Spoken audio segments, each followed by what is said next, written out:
hvad der bliver sagt.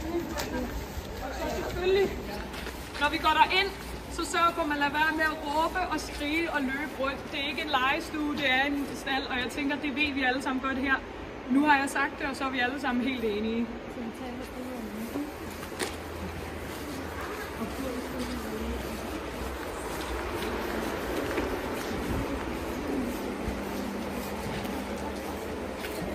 Der ikke så meget af.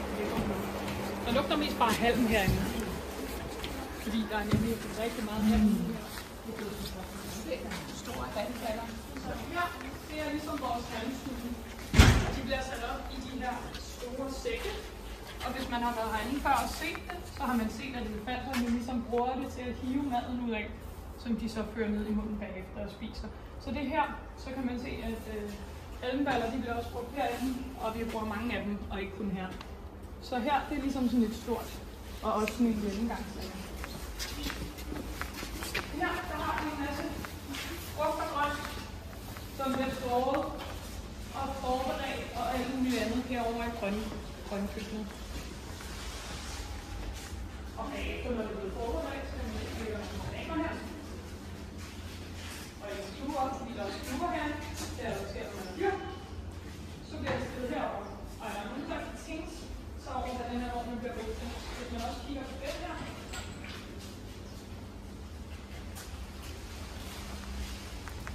Ja. De afleverer maden til elefanterne.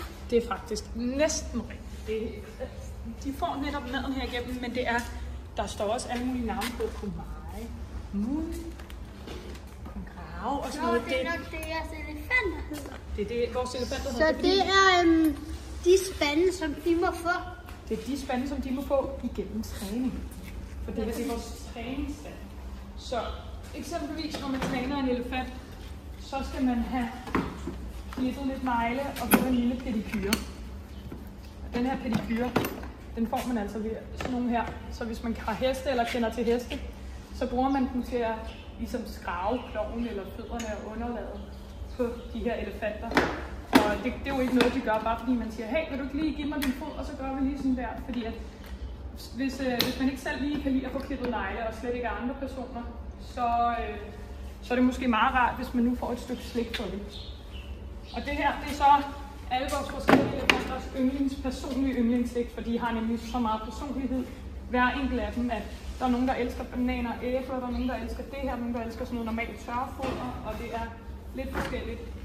Altså det her, det er sådan en, de sparker rundt til og propper rundt til, og så kommer der nogle snacks ud.